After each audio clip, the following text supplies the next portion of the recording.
Welcome to Live at 5, everyone. What is today's date? It is the 18th? It is the That's 18th. right. Welcome. Yeah. This is the very first Ryan and It's Ryan. the Ryan and Ryan show today. Yes, you're very welcome. So let's get started. We have a great guest this afternoon. We're talking to Jeffrey Denman of CAGNEY. He's going to join us in a little bit. But before then, let's go through some news. Yeah, we have a lot of news today. So much news. Busy today. news day. So big news coming to Broadway this spring. Allison Janney, John Benjamin Hickey. Doing 6 degrees of separation. So cool. Very excited about that. Yeah, it's it's great for her, and she's going to be playing the Soccer Channing role. Right. Her West Wing co-star. And it's just a strict 15 weeks. Yeah, and very then limited you engagement. So have to make sure you get there to go see and it. that'll be at the Ethel Barrymore Theater, where the present will be soon. Excellent. Kate Blanchett. And Beanie Feldstein is making her Broadway debut. Yes, who is hilarious in Neighbors 2. Right. If you haven't seen that yet, she was so great. And she'll be in Hello Dolly. And she's playing Manny Faye. Is that? Yes. Right. Isn't that the girl who works in the hat shop? Yeah. Great role. And that's so Taylor Trench is playing her Oh, Rogers, yes. right? Yeah. Yes. Yep. So very exciting. Yeah. Some sad news for Debater Tots. Yes. We're sorry to inform you that Brain Dead is dead. Yes. Yes. So to speak. So to speak. Has not been picked up for a second season on CBS. No. And anyone who's been paying attention to the ratings, the numbers for the show, it's not too much of a surprise, sadly. Right. They weren't but huge, at least had a good run for its first season. Everyone A lot that of people says they enjoyed watched it, they loved it. So they'll miss it. But now Erin's free to do all sorts of things. Like, I don't Broadway. know. Like did you want to come back to Broadway, Erin? Just do that. So Wicked is heading to China. Yes, but they're going to be doing it all in English, right? Right. So this is the international tour. It's an international cast, and they're performing in English. Right. And it's going to be in Shanghai in April of next year. Right, April 2017. Wicked in China. Finally, that seems to have taken way too long. Sorry, China. So last night was a very exciting event on Broadway. Yes. The Broadway for Hillary Better Together concert. And just about every Broadway star ever happened to be there. Literally so everyone. NBD. There was so many people. So we have a couple stories from that up. First, there's a photo gallery. You can check out all of the stars who are involved. I'm calling it now. I will be Cynthia Erivo for Halloween in that sequin blazer. Oh, You can't take you it. heard it 'cause I here said first. right now. Yeah. So look for that picture in the gallery because it's incredible. It was an incredible thing to behold, though. So make sure you check out everything you can from last night. Yeah, and Sarah Jessica Parker performed with Andrew McCardle doing a little Annie. The two Annies, it's a little bit of Tomorrow. So we have a little story on the site on that and of Sarah Jessica Parker talking about that experience. I think this is the first time they've ever sung together. I since, believe it is. Yes. the original run. She talked about it on the Howard Stern show, how it all came together. So make sure you check that out. Hamilton's America, the PBS documentary, premiered last night. Yes. Here in New York. And then I think it's on PBS the 21st. Yeah, it's just Friday. Yes. Yep. They all got together. Yeah, we have a few photos from that of all the stars coming together, including Lynn, who did double duty yesterday. Yeah, he was that, busy and then man went to the Broadway yesterday. for Hillary concert. Yes. You checked out the King and I tour. I right? did, yes. So I got to talk to Laura Michelle Kelly and Jose Lana, who are leading the King and I tour today. And we took a bunch of adorable photos of them. They're all so cute. We'll have a media video day going up soon, but for right now, you can click through and see all of them. And she's wearing a couple dresses, so the King and I is all about the dresses. And I believe we have a little sneak peek of a number from that on Facebook. Yes, Facebook Live so today. After you're done watching this, check that out. Go back and watch that. Just watch everything. We have Take Two from Betsy Wolfe and Tracy Toms, the falsettos. I'm so excited to see this. Yeah. I have not seen that yet, so they look great. Yeah, they talk about, they look like their moms because they're in their 80s Right, garb, right. so. Yeah, and how it was really easy for them to be affectionate right away because they've been friends for a little bit, so it was really adorable. It wasn't awkward at all, yeah. Right. A few other videos going up as well. We have a red carpet from the Cherry Orchard, which opened this weekend. Which is the Matt Rodin's question is, did very funny. Chekhov say this or did Trump?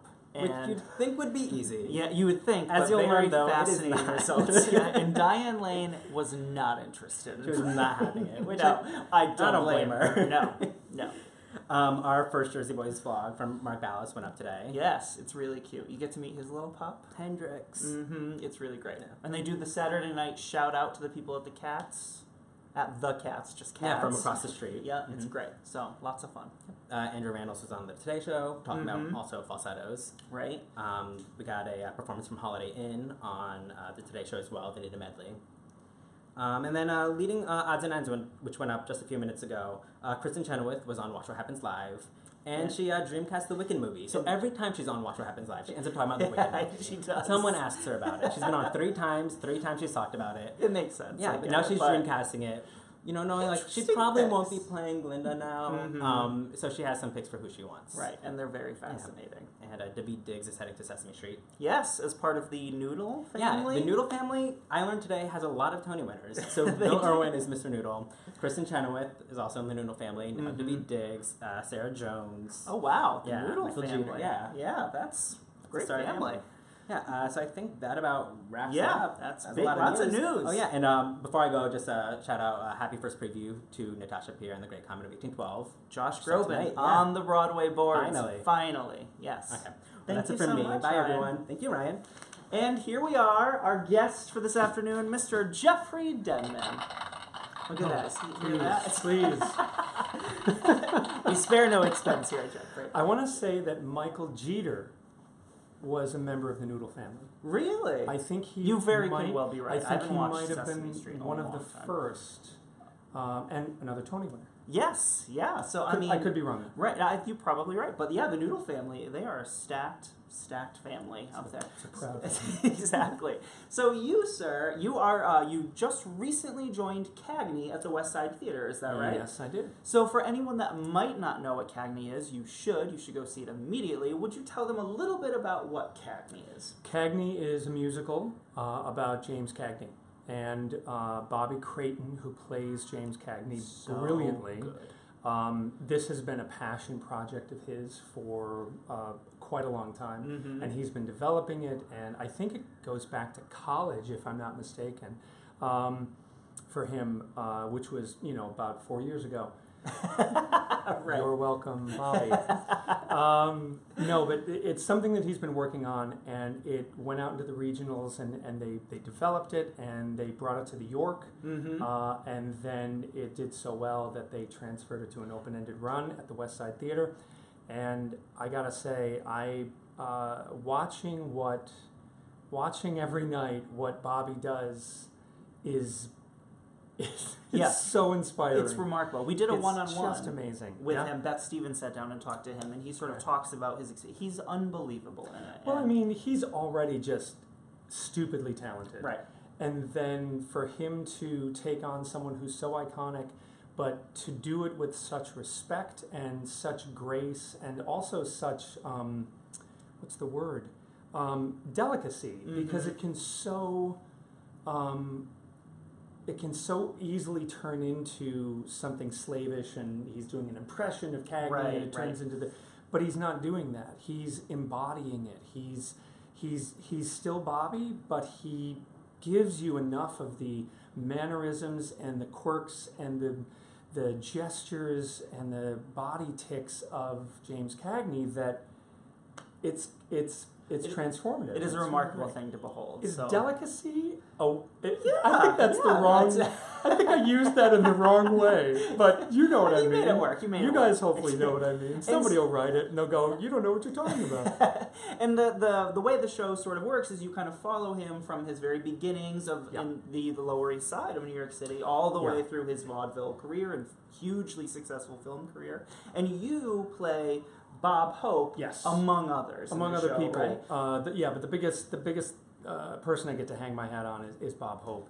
And the great thing about the show is you learn so much about James Cagney. I consider myself a pretty good 1930s, 1940s cinephile. Like, I'm a big Fred Astaire fan, big Gene Kelly fan, big MGM musical. Obviously, I know who James Cagney is. I never got into necessarily the gangster picks, but I certainly appreciate them. And I've seen White Heat, and I've seen Public Enemy, and but finding out what made Cagney is it's so fascinating, because he's got a really great backstory. And for anybody who is thankful that there are unions that take care of actors, whether on the screen or on stage, he's one of the guys. I mean, he's one of the guys who was pushing for that stuff and said, we need to be protected. And I don't want to get into a whole political discussion here, but Anytime. But it's something that we should know. Yeah, exactly. And the show is pretty interesting because it weaves all of this story. Also, you have these great George M. Cohan songs. You've got like "Give My Regards to Broadway," "Yankee Doodle Dandy." It's a fantastic show and very entertaining. And what I love is that against those songs, you also have these songs that were written, co-written by Bobby, that are fantastic looks in, like a peek into Cagney's psychology, because Bobby has done so much research on this subject.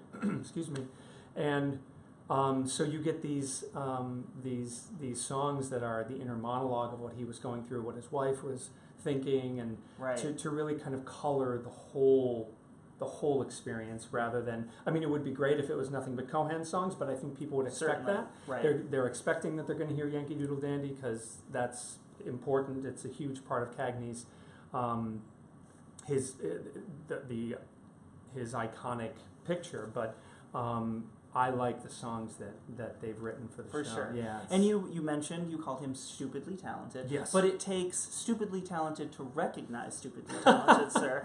And so, I mean, you from Irving Berlin's White Christmas, which was a big leap for you, big jumping off point for your. But you also your IBDB credits read like producers, Cats, White Christmas.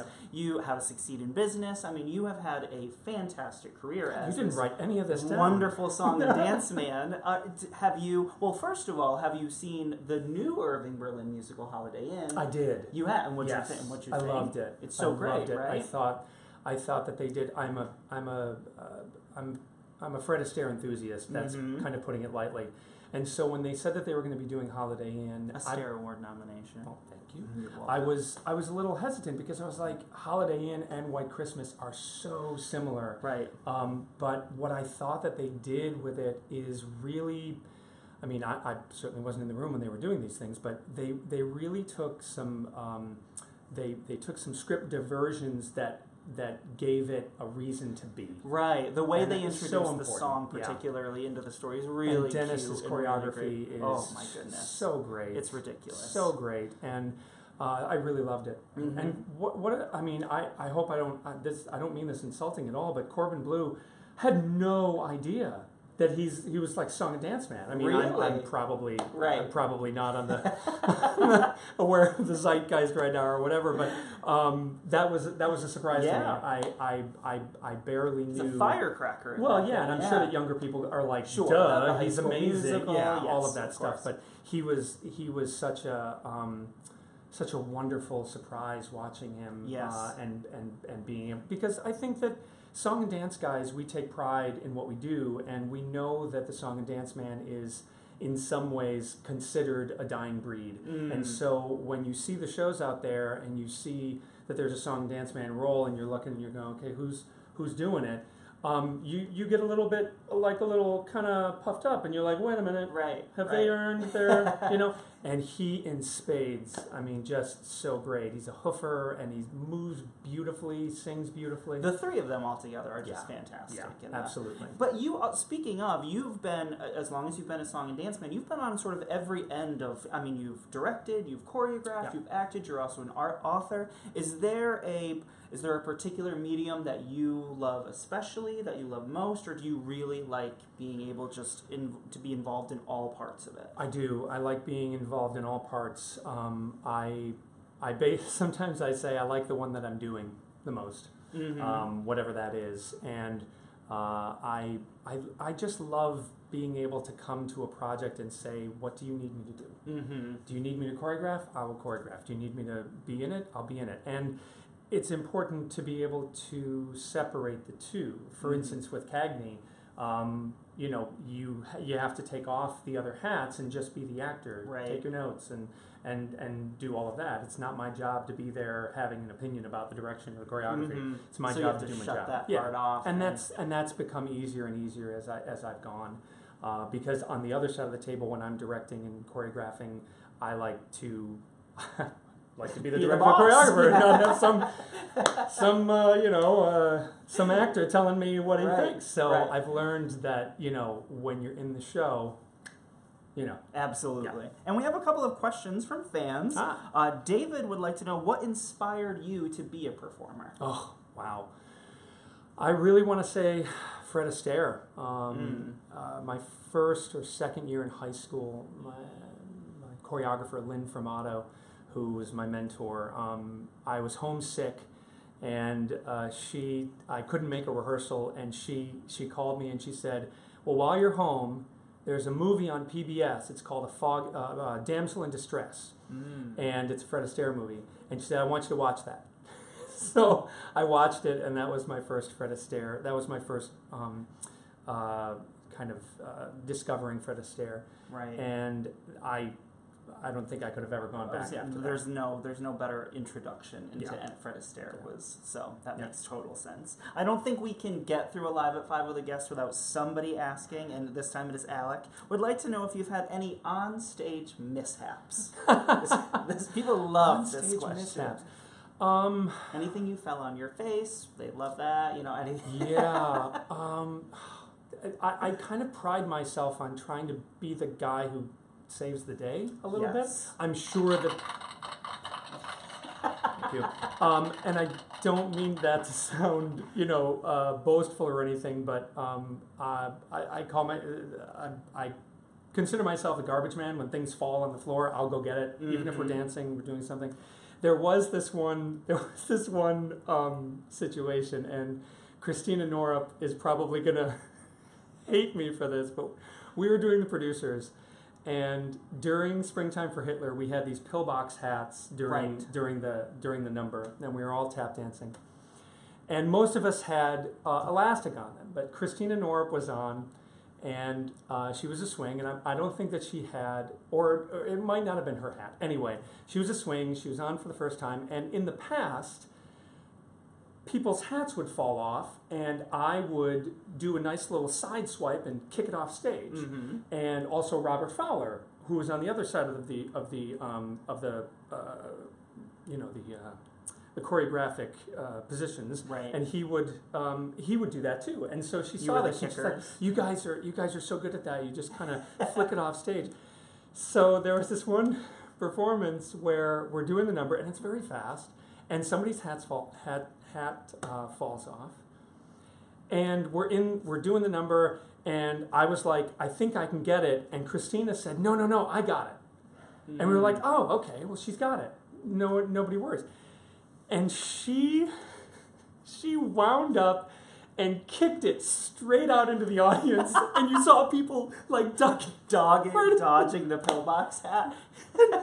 we were practically just leave it to us. We're like, we got this. But it was so funny because I think that she was inspired by we were able to do these things, and she just got so excited and just whacked it right out. She had the right idea. God, the intention was crying. We were crying. It was so awesome. Anyway, this is a great question actually from David. Any plans for a Fred Astaire bio musical for you? Well, how funny. Interestingly enough, when I was younger, I wrote one. And we got it to an off-Broadway workshop when I was in my mid-20s. And it's a long and not very interesting story. I mean, there's so many shows that run that path, and there's all kinds of different reasons why they go and why they don't. Most of them are you don't raise the money, and so it's still there. And seeing the success of CAGNEY, I've certainly been inspired to kind of dust it off and take another look at it. I might even look to Bobby and say, hey, take a look at this and see if you think that this is any good, or if it's just a bunch of crap, or but it certainly has kind of inspired me to take a look at it. Right. And your choreographer for CAGNEY, Joshua Burgos. Yes. Are there other choreographers that you are inspired by, younger choreographers now that you're really inspired by, interested in where their careers are taking it? Because he's kind of just blown up recently. Yeah, Josh is great, and I've known Josh through the business for a while, but we've never had a chance to work together. And I love his work. I thought his On the Town was just breathtaking. So good. And especially because I'm come from this this philosophy of as much as we have these shows like Chorus Line and West Side Story and shows that are iconic, and the choreography is part of the iconography, I do believe that it is our job to challenge that and to say, if we keep these things as museum pieces, then they're going to go away from us. And if we don't have today's choreographers taking a look at them and doing what they would do, inspired by the people who came before them, certainly. But some of the most amazing things I've seen have been at Broadway Dance Lab or at choreographic presentations where someone has taken an iconic song like God, I Hope I Get It and done their own thing with it. And I think that we need to do that. And so when Josh took On the Town and he did his own thing, inspired by Jerome Robbins, but it was all Josh. That was so great. It really and I was. just, I couldn't stand up high enough, to say how excited and inspired I was by that. Right. So great answer. And is there anyone that you've been intimidating? It has been intimidating to work with. Yes, that you've been intimidated by. Intimidated. I want to say, and it was a while ago, but it was certainly intimidating to go on for the first time with Nathan Lane. That was certainly a thing. But he was incredible to me when I went on for Matthew, and he was very supportive. It was a thrill, is what it turned out to be. But as you get older, you start to learn that everybody puts their pants on, one leg at a time, kind of thing. I remember first working with Harry Groner, who had been a hero of mine since Cats. I mean, since Cats opened in 1983, because I bought that album and I learned all the Cats, and I learned who was nominated for awards, and he was because then he did Crazy for You. He's a song and dance man, just like, come on. So I got a chance to work with him a number of times and become friends with him. That wasn't intimidating, but that was one of those, you're my hero and I'm getting a chance to be in a scene with you and sing a song with you and dance with you. That was a big deal. But I don't think I've been intimidated by people since probably since Nathan, because I think that it's about, now if Lin-Manuel Miranda walked in, I'd probably be like, but we all would. Right? But that's because he's perfect and a genius. Right. Agreed. Are there particular song and dance men and women that you ones up and coming ones that you really love right now that you'd like to give a shout out to? Ones that you think deserve a little extra recognition? Oh God! My Lord! Every single name just went right out of my head, because I feel like I'm gonna hurt somebody's feelings by not. Mara Davi, who's a dear friend, I think is one of the absolute, if not the best, song and dance woman right now. I think the world of her. She does all of it. Her Dames at Sea, crazy, amazing. Danny Gardner, amazing, and a friend and someone who I think can do all of it and be funny and everything. Well, someone else that can do all of it is this gentleman here. So make sure you go see his great performance as Bob Hope in CAGNEY at the West Side Theater. Thank you so much for joining us for Live at 5. Of course. And nobody got hurt. Nobody got hurt. I no mishaps. Yes. We'll see all of you tomorrow. Thank you so much.